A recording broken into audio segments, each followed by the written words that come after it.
Magandang araw mga kaibigan. Bigyan natin ng reaction opinion itong video posted by Boss Idol. Malakihang rally, nagmamarcha na papuntang Malacanang ngayon. Wala? Maliban pa ito sa Iglesia ni Cristo na rally sa Liwasang Bonifacio. Ngayon, sobra na sila 10,000, baka abot ng 20,000 hanggang mamayang gabi. Ito naman, malakihang rally din, nagmamarcha papuntang Malacanang. Grabe. Oo. Ito na po mga kababayan, ang sitwasyon natin dito sa Maynila. Ito po, ang grupong ito ay papunta na po ng Malacanang. Sinasabayan po ang rally ng iglesia doon po sa EDSA. Ito naman po ay dito sa Maynila ngayon. Sa kasalukuyan, ito po ang nangyayari. Ito po ay padiretso na ng Malacanang. Sabayan na po ang malakihang wilga na ito, malakihang rally laban sa korupsyon, sa flood control. Ito po, padiretso na po ng Malacanang ang ating mga kababayan.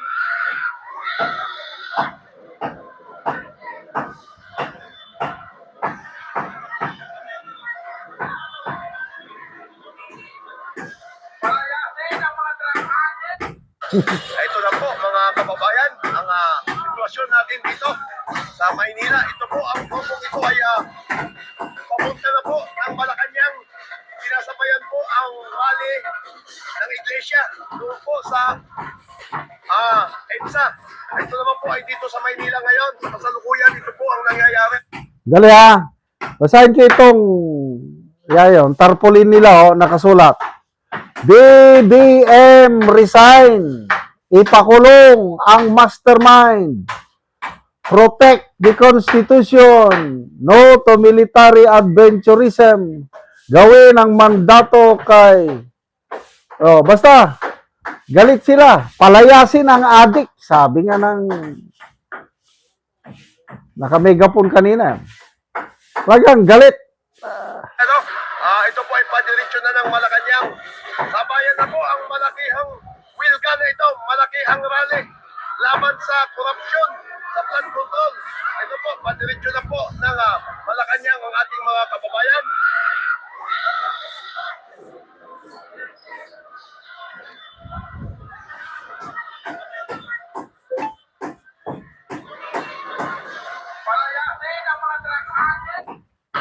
Ito na po. Kita nyo? Palayasin ang mga adiktos, dinidiktos. Mga plakad nila, Save the Philippines. Tama na ang korupsyon. Yan ang mga kanila. Basta tayo sa mga comments. Isama nyo na lahat, mga senador na nakatanggap ng maleta. Sige, tuloy-tuloy nyo lang yan hanggang pagsawaan na kayo. Paldo ang nagluluto nito, lalo na sa mga parisan. Sige lang, subukan yung gumawa ng kaguluhan. Ano yan, laban ba sa korupsyon o baka naman kinakampihan ang nangungurap? Hindi, BBM resign ang panawagan nila eh. Basta hindi ito ang Iglesia ni Cristo. Hindi ko pa matansya kung anong grupo ito. So, dalawa na. Dalawang grupo na ang sinusubaybayan ko. Ang sinusuportahan ko ay ang rally ng Iglesia ni Cristo. Ayoko yung mga rallying ganito na baka ito manggugulo na naman eh. Malala nyo last year, yung malakihang rally din na may mga nagsunog, may mga nasaktan, may nabawian pa ng buhay. Baka itong grupo na naman na ito.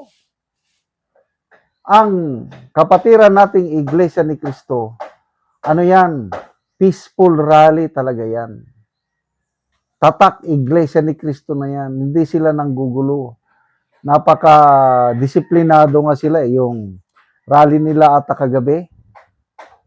Sabi nila, nadatnan naming malinis ang lugar, aalis kami, malinis pa rin ang lugar. Yan ang tatak ng Iglesia ni Cristo. Kaya nakakatuwa pong sumuporta sa rally ng Iglesia dahil may katwiran eh. Nasa panig nila ang katotohanan. Ang issue lang ngayon sa Iglesia ni Cristo rally na sinusuportan ko is dapat huwag baluktutin ang batas.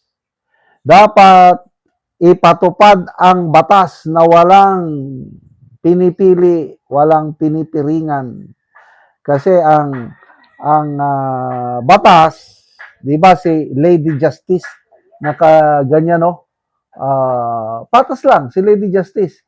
Kaya lang ang batas nila is naka-open no? Selective, gumagano no? Pinipili lang nila ito targetin natin ito maingay ito. Ganon ang ginagawa ng administrasyong ito na hindi pwede. Kung nagkasala, sige. Kasuhan, ikulong lahat ang mga nagkasala. Bumaliktad lang eh. Sumama lang sa Senate of Malacanang, wala na. Hindi nakakasuhan, ligtas na. Kaya tama, sige, nakakatuwa itong si Attorney Edward Chico. Very sikat na yung kanyang kataga na, excuse me ha. Kung tinanggap mo si Jesus Crispin na tagapagligtas, ay bago ka nang nilalang dahil ang kaso mo mawawala na bago ka nang nilalang. So, mga kapatiran sa Iglesia ni Cristo, sana bantayan niyo yung grupo dyan sa Liwar San Bonifacio na hindi mahaluhan ng mga grupong ito na papunta ng Malacanang. I don't know kung anong gagawin nila doon. Nako, hindi na naman makakatulog ng mahimbing ang mga nakatira sa Malacanang. Salamat mga kaibigan sa inyong pagsubaybay sa grupong ito, sa channel nito. Nakakatulong kayo ng malaki sa tribong Talambig ng Bukidnon dahil ang sweldo natin sa channel is pantulong po sa tribo. Namimigay tayo ng libreng yero at pako para makapagpatayo sila ng mas maayos na tirahan. Panoorin nyo ang video na ito. Ang natagaan na mo og yero, so mag-atop na ni siya karon.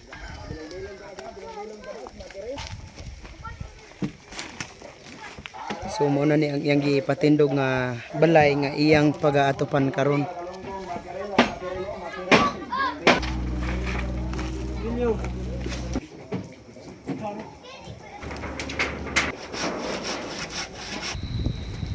Ayo. Jangan kapila ba?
So karon naman na jud sa pag-atop ang among gihatag nga yero. Salamat kayo sa Ginoo, Agiog. Salamat pud kayo sa nagtabang pinaagi ni ining hero karon nga akong ginaatop diri sa akong gihimong abo kay pila na ni ka panahon nga akong patindog siya aya pag ginako na atupan tungod kay naay ni tabang sa kuha pinaagi ni Sir Makanas og sinaagi sa nagtabang sa YouTube nga makaatop mi ang mga pobre kay ang among sitwasyon kay mitang namo kami mga pobre maka naado nami paningkamot pero igo ra gid taon sa among mga pagkaon. Salamat kayo sa supporter niini aning pagtabang sa mga tao nga kabus sama nako ug manginaot ko nga daghan pa ang matabangan nila og Thank you. Salamat kaayo. Salamat.